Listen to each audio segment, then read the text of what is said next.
Plan ಇಂದ ನಮ್ plan ಗೊತ್ತೇ ಆಗ್ಲಿಲ್ಲ. ಎಲ್ಲ ನಮ್ಮೊಳ್ಳೇದಕ್ಕೆ. ನಿನಗ್ ದುಡ್ಡು ಬೇಕಿದ್ರೆ ನನ್ನನ್ನು ಕೇಳ್ಬೇಕಿತ್ತು, ನಾ ಕೊಡ್ತಿದ್ದೆ. ಯಾವಾಗ ಕೊಟ್ಟಿದ್ಯಾ? ಬಾವ ಕೊಡ್ತೀನಿ ಅಂದಾಗ ಕೂಡ ಅಡ್ಡ ಬಂದಿದ್ದೆ. ಅಷ್ಟು ಒಳ್ಳೆ ಮನ್ಸಿರೋ ವಿಶಾಲ್ಗೆ ಮೋಸ ಮಾಡ್ಬೇಕು ಅಂತ ಹೇಗಮ್ಮ ಮನ್ಸು ಬಂತು? ಎಲ್ರು ಯಾಕೆ ನನಗಂತೀರಾ?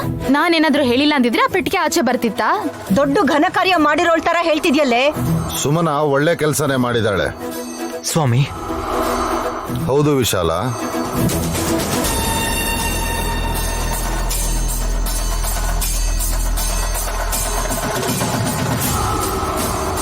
ಇವರ ಸ್ವಾರ್ಥದಿಂದನೇ ಅಲ್ವಾ ನಿಮ್ಮ ತಾಯಿ ಗಾಯತ್ರಿ ದೇವಿ ಬಚ್ಚಿಟ್ಟಿರೋ ಪೆಟ್ಟಿಗೆ ನಿನ್ನ ಹೆಂಡತಿ ನೈನಿ ಆಚೆ ತೆಗಿಯಕ್ಕಾಗಿದ್ದು? ಒಳ್ಳೆ ಮಾತು ಹೇಳಿದ್ರಿ ಗುರುಗಳೇ. ಇದೆಲ್ಲ ಹಣೆ ಬರ ಅಂತ ನೀವು ಹೇಳಿದ್ರೇನೆ ನಂಬೋದು. ನಾವು ಮಾತಾಡ್ಕೋತೀವಿ. ಆ ಟೈಮಲ್ಲಿ ನೀನ್ ಮಗುನ್ ಕರ್ಕೊಂಡು ನಾಗಲೋಕಕ್ಕೆ ಹೊರಟೋಗು. ಹಾಗ್ಯಾಕೆ ಹೇಳ್ತೀರಾ ನೀವು? ಅಯ್ಯೋ ಹೋಗಿ ಹೋಗಿ ಇಂಥವ್ರನ್ನ ನಂಬಿದ್ಯಲ್ಲಮ್ಮ. ಅಯ್ಯೋ ನೀವ್ ಮಾಡಿರೋ ಕೆಲ್ಸಕ್ಕೆ ಏನೋ ಸಿಕ್ತು, ಆದ್ರೆ ವಿಶಾಲ್ ಹುಷಾರಾಗೋಂತ ದಾರಿ ಏನಾದ್ರು ಸಿಕ್ತಾ? ಇಲ್ಲ. ಅಯ್ಯೋ ಪಂಚಕಮಣಿ ಸಂಪಾದಿಸಿದ ನೈನಿ ಕೂಡ ಬರೀ ಕೈಯಲ್ಲೇ ವಾಪಸ್ ಬಂದಿದ್ದು.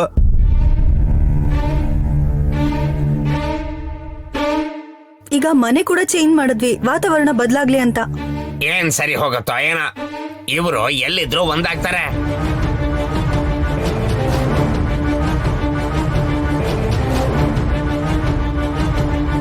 ಉಲ್ಲುಚಿ ನೋಡೋದಿಕ್ಕೆ ಈ ಮನೆ ಹುಡ್ಕೊಂಡ್ ಬಂದಿದ್ದಾಳೆ ದೊಡ್ಡ ಬೊಟ್ಟಮ್ಮ.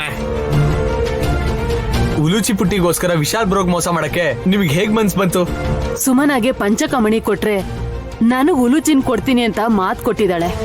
ಅದಕ್ಕೆ ಹಾಗಂತ ನಮಗ್ ಒಳ್ಳೇದ್ ಮಾಡ್ತಾರೋ ವಿಶಾಲ್ಗೆ ನೈನಿಗೆ ಮೋಸ ಮಾಡ್ತ್ಯಾ?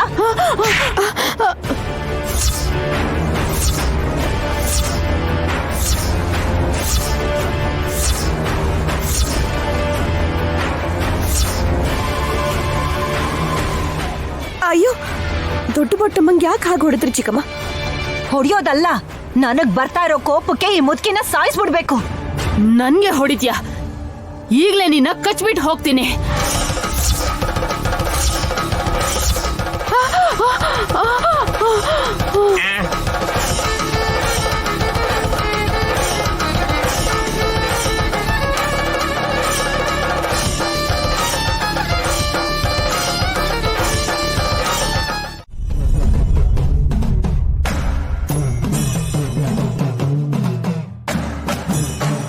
ಕೇಳಿದ್ರಾ?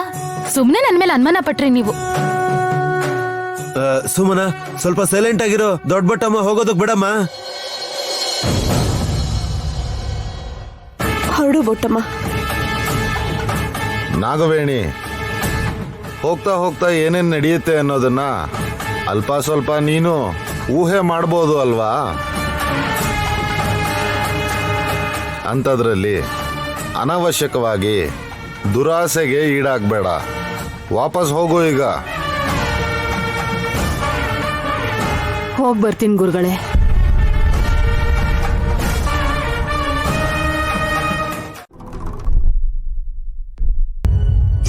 ನೀನ್ ಪೈಲ್ವಾನ್ ಅನ್ಕೊಂಡು ದೊಡ್ಡ ಬಟ್ಟ ಬಂದ್ಮೇಲೆ ಯಾಕೆ ಕೈ ಮಾಡ್ದೆ? ಗೊತ್ತಿಲ್ಲ ರೀ, ಅವಾಗ ನನ್ಗೆ ಅಷ್ಟೊಂದು ಕೋಪ ಬಂದ್ಬಿಡ್ತು.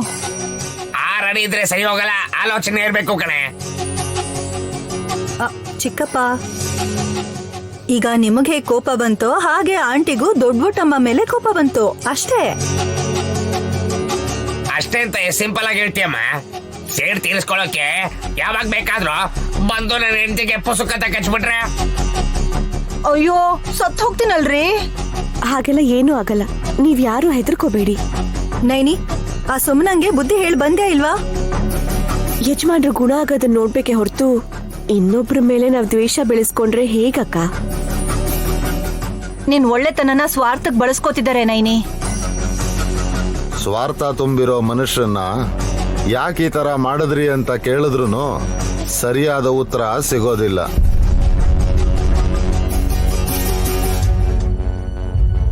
ಕಾಲನೇ ಅವರಿಗೆ ಬುದ್ಧಿ ಕಲಿಸುತ್ತೆ. ಇದ್ರ ಹಿಂದೆ ತಿಲೋತ್ತಮ ಅಕ್ಕನ್ ದುರುದ್ದೇಶ ಇದೆ ಅನ್ಕೊಂಡಿದ್ವಿ. ಆದ್ರೆ ಒಡ ಹುಟ್ಟಿದವಳು ಆಗಾಗ ನಮ್ಮ ಮನೆಗ್ ಬಂದು ಹೋಗೋ ಮುದುಕಿ ಇವರಿಬ್ಬರ ಕೈವಾಡ ಇದೆ ಅಂತ ಅನ್ಕೊಂಡಿರ್ಲಿಲ್ಲ. ತಿಲೋತ್ತಮ ಅತ್ತೆನ ಅಷ್ಟ್ ಲೈಟ್ ಆಗಿ ತಗೋಬಾರ್ದು ಚಿಕ್ಕಪ್ಪ. ಮನೇಲಿ ಇಷ್ಟೆಲ್ಲ ಆಗ್ತಿದ್ರು ಅವ್ರು ಎಲ್ಲಿ ಹೋಗಿದಾರೋ ಏನೋ. ಹೌದಕ್ಕ, ವಲ್ಲಭಾವನ್ ಕೂಡ ಅವ್ರ ಜೊತೆ ಕರ್ಕೊಂಡು ಹೋಗ್ಲಿಲ್ಲ.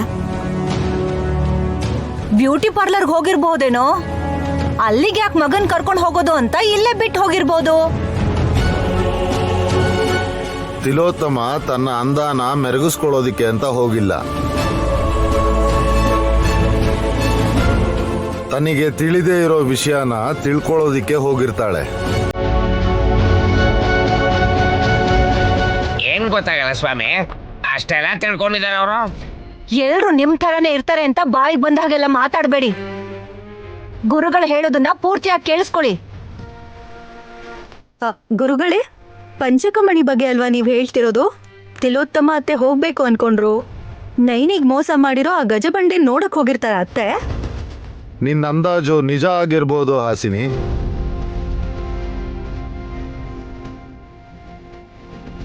ನನಗೆ ಅನ್ಯಾಯ ಮಾಡಿರೋ ಆ ಗಜ ಬಂಡೆಯಿಂದಾದ್ರೂ ಆ ಪಂಚಕಮಣಿನ ಅತ್ತೆ ತಗೊಂಬಂದ್ರೆ ಖುಷಿನೇ ಗುರುಜಿ. ನೈನಿ, ವಿಶ್ ಪರಿಸ್ಥಿತಿನ ನೋಡಕ್ಕಾಗ್ದೆ ನೀನ್ ಎಲ್ರಿಗೂ ಸಹಾನುಭೂತಿ ತೋರಿಸ್ತಿದ್ಯಾ ಅನ್ಸತ್ತೆ. ಆ ಮಣಿನ ಅತ್ಗೆ ತಗೊಂಡ್ ಬಂದ್ರು ನಿನಗ್ ಕೊಡ್ತಾಳ?